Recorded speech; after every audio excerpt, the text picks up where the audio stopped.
بچپن میں اللہ کی وحی کے ذریعے بتا دیا گیا کہ شہید ہوگا۔ راستے میں بے شمار لوگ اب کہتے ہیں وہ واپس کیوں نہیں لوٹے؟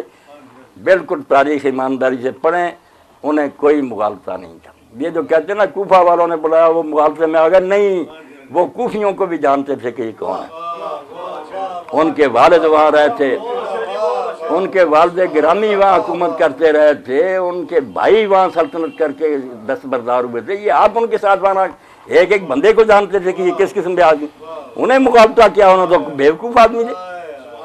جنت کے جوانوں کے سردار رسول اللہ کا بچہ، غلط فہمی کیا ہونی تھی، وہ سب کچھ جانتے تھے کہ میرا حشر یہ ہوگا۔ ایک موقع پر بھی تاریخ نہیں کہتی کہ انہوں نے کہا مجھے فتح ہوگی، نہیں، بلکہ جو لوگ ارد گرد سے ملتے گئے بدوی، ہر چشمے پر انہیں کہا میں موت کی طرف سفر کر رہا ہوں تو میرا ساتھ کیوں دے رہا ہے؟ ورنہ سیاسی لیڈر چلاکی کرتے ہیں، جانتے ہیں کہ ہمارے ساتھ کوئی نہیں، مگر سارا جہان میرے ہی ساتھ ہے، دھوکہ دے۔ امام حسین علیہ السلام بھی کہتے ہیں چلو جو خود بخود ساتھ مل گئے ان کو تو رہنے دوں، نہیں، ان کو کہا کیوں یار تم میرا ساتھ دے رہے ہو، میں موت کی طرف سفر کر رہا ہوں۔ کثرے بنی مقاتل، اس طرح دلیری سے موت کا استقبال کرنے والا ہمیں کوئی نظر نہیں آتا۔ لوگ مارے گئے، لوگوں کو دھوکے سے لوگوں نے شہید بھی کر دیا، مگر ایک آدمی جانتے بوجھتے موت کی طرف جا رہا اور اعلان کرتا جا رہا ہے کہ میں موت کی طرف جا رہا ہوں، تم میرا ساتھ کیوں دیتے ہو؟ لوگ چھٹ جاتے۔ اور کثرے بنی مقاتل آیا، ایک مقام ہے، آپ ذرا اونگ گئے اور سواری پر سوار سے ذرا جب بیدار ہوئے تو بار بار فرمایا انا للہ و انا الیہ راجعون۔ تو شہزادہ علی اکبر نے پوچھا ابا جی کیا بات؟ فرمایا میں نے ایک سوار کو دیکھا ہے جو ساتھ ساتھ چل رہا اور کہتا کہ یہ لوگ چل رہے ہیں اور ان کی موت ان کے ساتھ سفر کر رہی ہے۔ تو انہوں نے پوچھا لسنا علی الحق، ابا جی ہم حق پر نہیں ہیں؟ آپ نے فرمایا اس خدا کی قسم ہے کہ جس کے سوا کوئی معبود نہیں، ہم حق پر۔ تو بیٹے نے فرمایا ابا جی فٹال موت تو اعلیٰ من الرسل، شاید اتنا میٹھا نہیں جتنی موت پیاری ہے۔ تو آپ نے فرمایا، تو امام علیہ السلام نے فرمایا مجھے تیرے جیسے بیٹے کی چوٹ کوئی، میرے بیٹے کو ایسا ہی ہونا چاہیے، موت سے کیا گھبرانا، اپنے وقت پر آنی، مگر دین کے لیے جان دے، سوچ سمجھ کر دے۔ اور آپ دیکھ ہی رہے ہیں کہ جب یہی تاریخ تھی 9، یہی وقت تھا عصر کی نماز کے بعد، امام علیہ السلام اپنے خیمے کے آگے تلوار پر اس طرح سر رکھ کر آنکھیں بند کر کے بیٹھے۔ سیدہ زینب نے دیکھا کہ لشکر نے آگے بڑھنا شروع کر دیا۔ تو امام علیہ السلام نے جب دیکھا تو حضرت عباس علیہ السلام کو بھیجا کہ پوچھو کیا بات ہے، ان سے بات چیت ہو رہی تھی۔ تو انہوں نے جا کر پوچھا تو عمر سعد نے کہا کہ میں تو بات کو ماننا چاہتا تھا، ابن زیاد کو بھی مشورہ دیا، وہ بھی قائل ہو گیا تھا، مگر شمر ملعون نے کہا کہ نہیں، سرنڈر کرانا چاہیے، اس لیے بات نہیں بنی، حکم ہو گیا کہ حملہ کر۔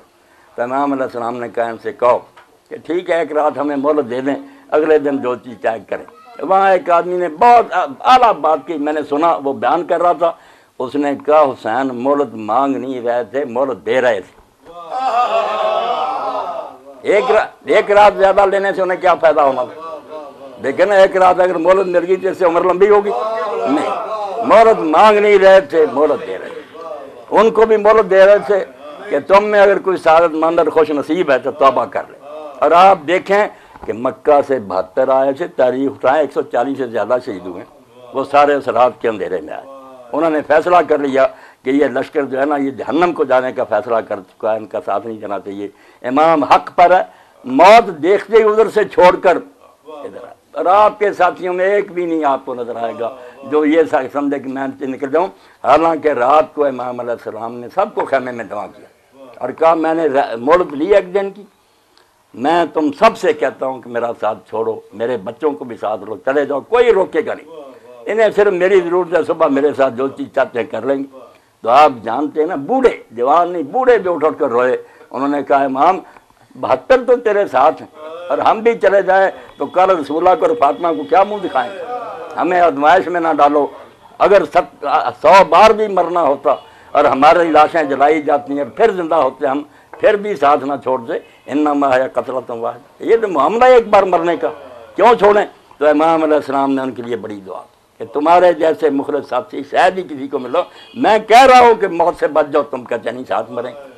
اس لیے وہ جو ظالم لشکر تھا اس کو بھی مہلت دی کہ تم میں اگر کوئی نیک بخت ہے تو توبہ کر لے۔ آ گئے ادھر سے لوگ، اور تو ہے درمیان جنگ کے آیا نا، صفیں بند گئی، وہی آپ کو گھیر کر لایا، مگر شریف النفس تھا، نماز آپ کے پیچھے اپنے لشکر سمیت پڑھتا رہا، کوئی سختی نہیں کی۔ امام علیہ السلام نے کہا کہ اگر تم ناراض میں واپس آ، اس نے کہا یہ مجھے اجازت نہیں، مجھے حکم ہے کہ میں آپ کو ابن زیاد کے پاس پیش کروں۔ تو امام علیہ السلام نے فرمایا ابن زیاد کے پاس جانا تو اپنے آپ کو موت کے حوالے کرنا۔ مسلم نے امان لی تھی، کیا بنا اس قسم کا؟ قسم دے کر لائے تھے تم، وہ قرآن کی قسم کا کوئی اعتبار نہ کیا، اس کی لاش بازاروں میں گھسیٹ لی۔ اسی طرح تم ذلیل موت مجھے مارنا چاہتے ہو، میں مروں گا مگر عزت کی موت مروں گا، دنیا میری موت کو بلا نہیں سکے گی، میں ایسی موت مروں گا۔ اس لیے یہ نہ کہو کہ تم ابن زیاد کے پیش ہو۔ جب تو اس نے کہا چلو میں سختی نہیں کروں گا، آپ بھی چلتے رہے میں بھی ساتھ ساتھ چلتا رہوں جب تک نیا حکم نہیں آتا۔ کربلا میں 2 تاریخ کو حکم آ گیا۔ اب حیرت کی بات آپ سوچیں کہ 3 آبادیاں پاس ہیں، لوگ بس رہے ہیں، وہاں پانی ہے، رہائش ہے۔ امام نے کہا اور مجھے وہاں اترنے کی اجازت دے دو۔ تو اس نے کہا امام علیہ السلام مجھ پر جاسوس بھیجتا گیا نگران، اور ساتھ حکم آیا کہ ایسی جگہ اترنے پر مجبور کر دے جہاں نہ کوئی سایہ ہو اور نہ پانی ہو۔ اللہ کے رسول کے فرزند کو جگہ جو ان مسلمانوں نے دی، نہ پانی نہ کوئی سایہ۔ امام علیہ السلام نے پوچھا نام کیا ہے زمین کا؟ کہنے لگا کربلا۔ آپ نے فرمایا ہاذ ارض کرب میں مبلا، یہی دکھوں اور آزمائشوں کی زمین ہے، ہمارے نوجوان یہیں قتل ہوں گے، بیویاں یہیں